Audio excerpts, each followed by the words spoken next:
Alhamdulillah allazi hadana li hadza wa ma kunna linahtadiya laula an hadana Allah.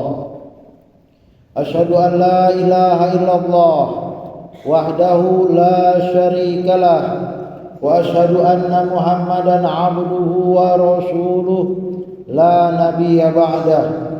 Allahumma shalli wa sallim wa barik ala nabiyyina Muhammad wa ala alihi wa sahbihi wa man tabi'ahu bi ihsanin ila yaumiddin. Wa ya ayyuhal hadirun as'adakumullah hayatakum wa usikum wa nafsi bi taqwallah faqad fazal muttaqun. Wa yaqulu subhanahu wa ta'ala a'udzu billahi minasy syaithanir rajim. Bismillahirrahmanirrahim. Ya ayyuhalladzina amanu ittaqullaha haqqa tuqatih wa la tamutunna illa wa antum muslimun. Hadirin jemaah Jumat yang dirahmati Allah, mari sama-sama kita bertakwa kepada Allah sebagai wujud syukur kita atas rumah tangga yang telah terjalin selama ini dalam bingkai sakinah, mawaddah, warahmah.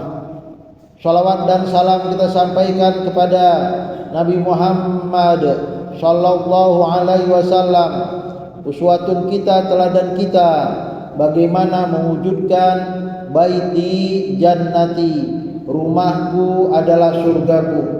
Dalam khutbah Jumat yang singkat ini, khatib akan mengambil tema rumahku nerakaku, inspirasi dari kisah kafir di akhirat surat As-Saffat ayat 22 sampai dengan 27. Ada 7 kriteria rumahku nerakaku, maka mafhum mukhalafahnya rumahku adalah surgaku. Yang pertama adalah kezaliman, yang kedua adalah kekafiran, sebagaimana firman Allah Subhanahu wa taala, uhsyurul ladzina zalamu wa azwajahum wa ma kanu ya'budun. Kumpulkanlah wahai para malaikat.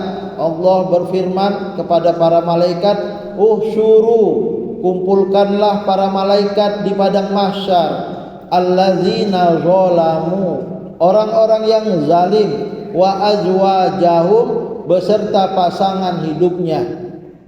Jemaah Jumat yang dirahmati Allah, tidak harus kalau suaminya zalim, istrinya zalim, dan tidak juga ada keharusan suaminya baik, istrinya baik, karena bisa saja suaminya baik, istrinya zalim, atau istrinya baik, suaminya zalim.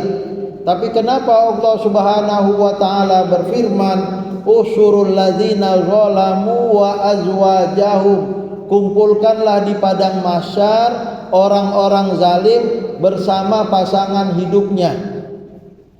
Karena memang suami istri saling mempengaruhi, sehingga jikapun ada suaminya baik, istrinya tak baik, atau sebaliknya, berkat doa suami atau istri, pasangan hidup bisa berubah menjadi baik, sehingga searah dan sejalan.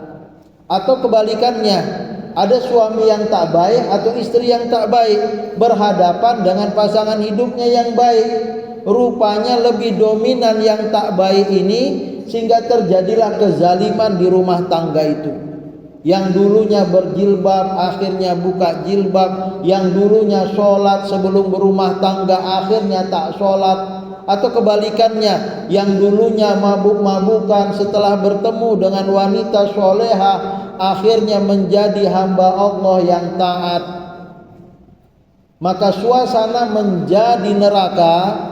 Yang pertama, jika rumah tangga itu terdiri dari orang-orang zalim, menzalimi pasangan hidupnya di dunia, dan itu berdampak sampai ke akhirat.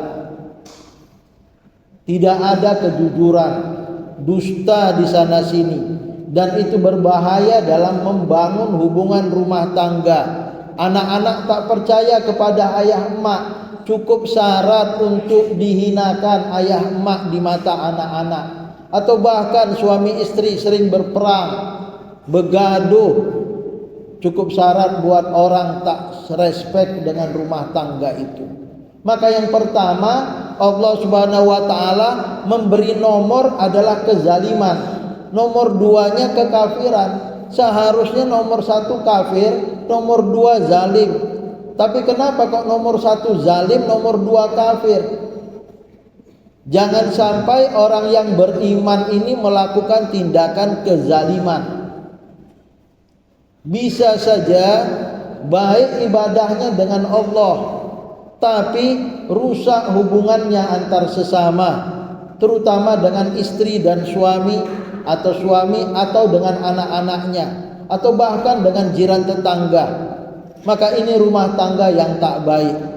Bahkan melebar dari rumah tangga yang baik, kita menemukan kota yang baik, negara yang baik, dunia yang baik. Untuk itu Allah Subhanahu wa taala menginginkan rumahku adalah surgaku dengan prototipe Nabi Muhammad. Yang pertama, hindari kezaliman. Yang kedua, jauhi kekafiran. Wa ma kanu ya'budun, apa yang mereka sembah selain Allah, min dunillah, adalah suasana neraka. Sebaik apapun kita, kalau kafir tempatnya di neraka. Maka tidak ada hubungan mesra suami istri kalau tidak dibangun atas dasar iman. Wa min ayatihi an khalaqalakum min anfusikum azwaja. Sungguh merupakan satu misteri, suatu tanda-tanda keajaiban Allah bagi dunia ini adalah Dia menciptakan kita dan pasangan hidup kita. Maka pasangan hidup akan menjadi baik kalau kita ikat dengan ikatan Tuhan. Jika kita ikat dengan ikatan keimanan, kalau kita percaya 100% kepada Allah, maka tunjukkan bahwa kita bisa menjadi orang dipercaya. Istri damai di rumah karena suaminya tak akan selingkuh. Suami damai di tempat kerja karena istrinya tak akan macam-macam. Dua-duanya takut pada Allah. Ini rumah tanggaku, surgaku yang kedua. Min dunillah fahduhum ila suratil jahim. Pada ayat ke-23 dalam surat Asy-Syaffat, Allah mengatakan, wahai malaikat, tunjukkan orang-orang kafir ini, tunjukkan orang-orang zalim ini jalan menuju neraka. Maka rumah tangga adalah neraka jika visi misinya memang ingin masuk neraka. Dalam hadis qudsi disebutkan, Ana inda zonna abdi bi, aku sesuai dengan visi misi hambaku. Jika hambaku mau masuk neraka, kumudahkan jalan menuju neraka. Jika hambaku ingin masuk surga, tiap hari kita berdoa, ihdinas siratal mustaqim, tunjukilah ya Allah kami ke jalan yang lurus. Allah mudahkan kita masuk surga, bagikan jalan lurus yang lempang itu. Maka jangan salahkan kalau rumah tangga kita sampai detik ini belum memiliki misi visi atau visi misi, sehingga anak kita tak tahu arah hidupnya, nggak bisa dikontrol. Karena boleh jadi tempat dia kerja, dia membangun visi misi. Perusahaan dia, yayasan dia, dia bangun visi misi. Tapi rumah tangganya tak punya tujuan hidup. Mau sholat silahkan sholat, pakai jilbab silahkan pakai jilbab, tak sholat tak pakai jilbab juga tak apa-apa. Ini rumah tangga yang tak punya visi misi. Tidak ada tempat di akhirat selain neraka kecuali surga. Ketika kita tidak punya visi misi menuju ridho Allah dan surganya, maka yang ada adalah kegagalan, murka Allah dan nerakanya. Maka tidak ada solusi di tahun 2024 ini kecuali bagaimana rumahku adalah surgaku harus dibentuk. Anakku bangun subuh, sholat berjemaah dengan ayah. Ayah yang belum bisa baca Quran, belajar baca Quran dengan anaknya yang sudah bisa. Jadi imam. Istri, jaga anak-anak, pakai jilbab. Karena kita punya visi misi untuk masuk surga. Yang keempat, waqifuhum innahum mas'ulun. Berhentikan mereka, wahai para malaikat, karena mereka akan dipertanyakan.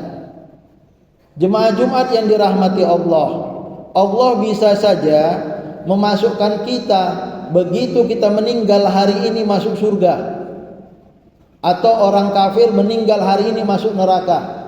Tapi tidak, Allah kumpulkan semua di kuburan, setelah itu bangkit dari kuburan, dan kita berada di padang mahsyar untuk mendapatkan catatan, untuk mendapatkan timbangan dari amal kebaikan kita. Bahkan harus ada prosesi melewati jembatan yang dikenal dengan syirat.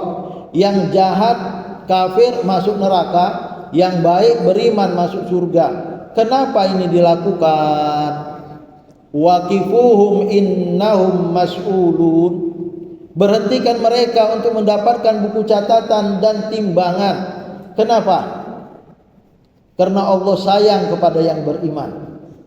Karena Allah berlaku adil bagi yang kafir. Boleh jadi dosa saya, dosa bapak-bapak 60%. Semua tercatat. Jelas timbangan kebaikannya lebih ringan daripada timbangan kejahatannya.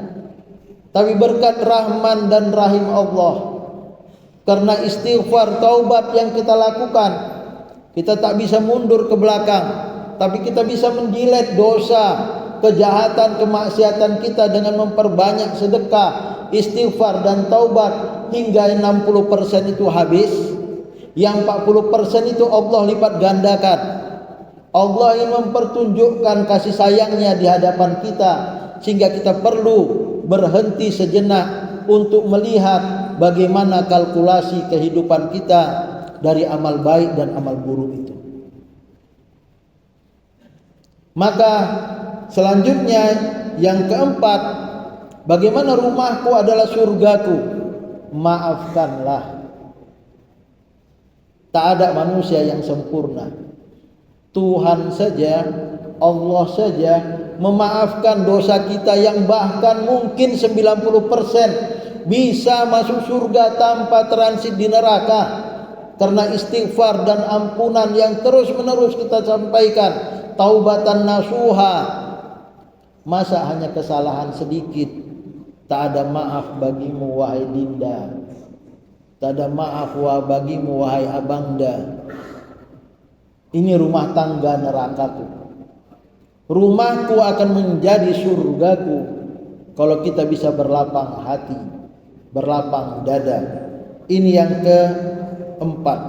Yang kelima masih di surat As-Saffat, malakum la tanasharun. Kenapa kalian tidak saling tolong menolong?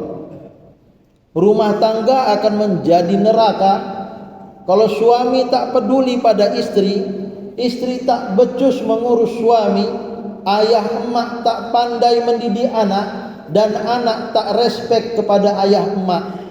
Tak ada tolong menolong di situ. La tanasharun.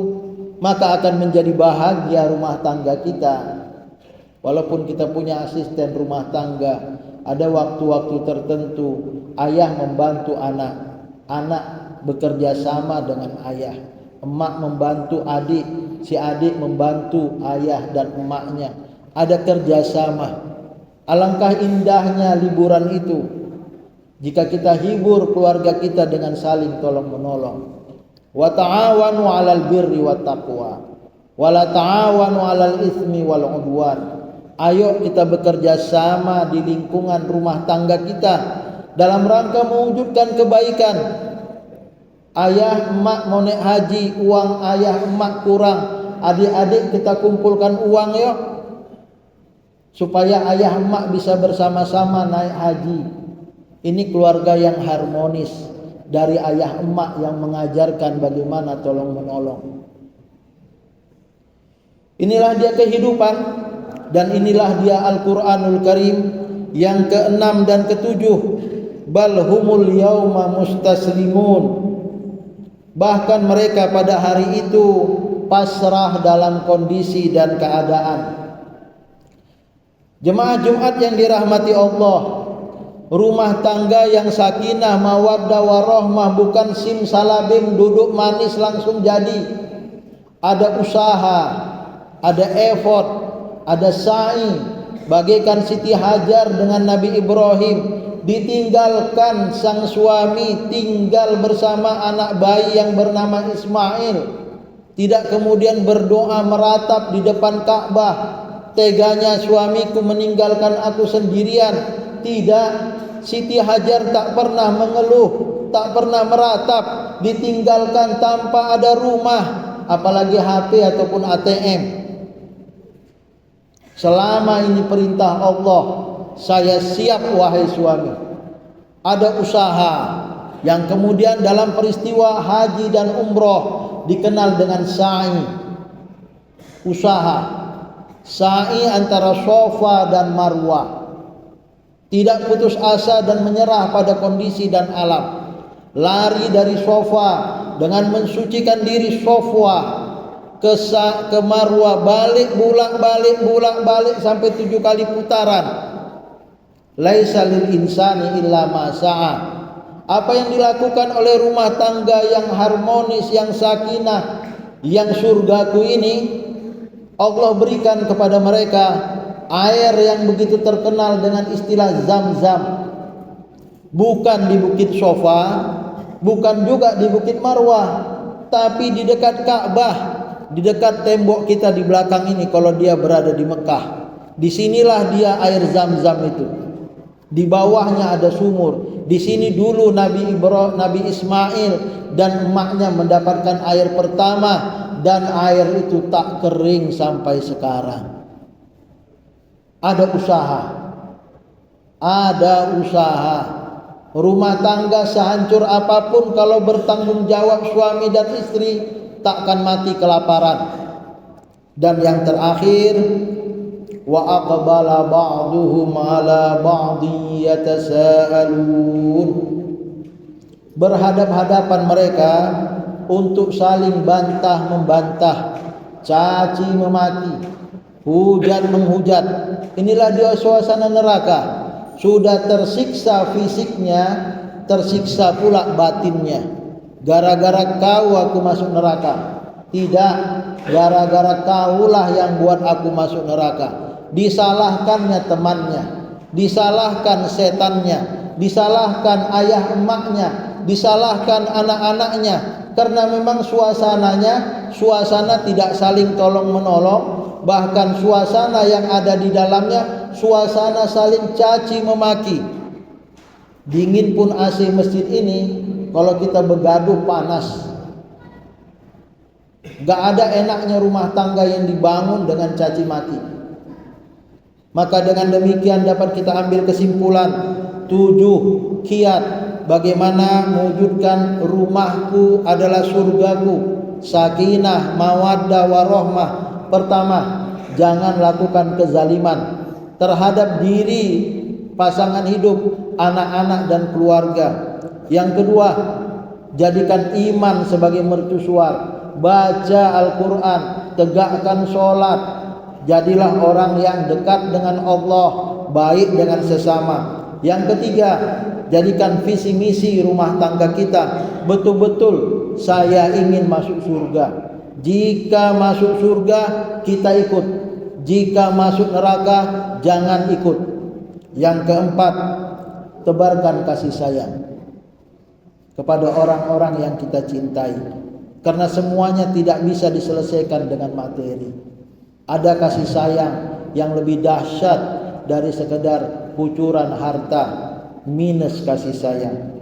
Yang kelima, ayo ajarkan anak-anak kita untuk saling tolong menolong. Di era digital yang selamanya kita akan menemukan taryah lagi main game, tak ada kata habis untuk main game itu. Tinggalkan game, bantu mamamu, bantu kakakmu. Yang terakhir usaha. Nomor 6 dan doa. Serta ayo saling dukung, jangan saling caci memaki. Inilah dia 7 kiat dari surat As-Saffat ayat 22 sampai dengan 27. Mudah-mudahan rumah tangga kita diberkati oleh Allah Subhanahu wa taala.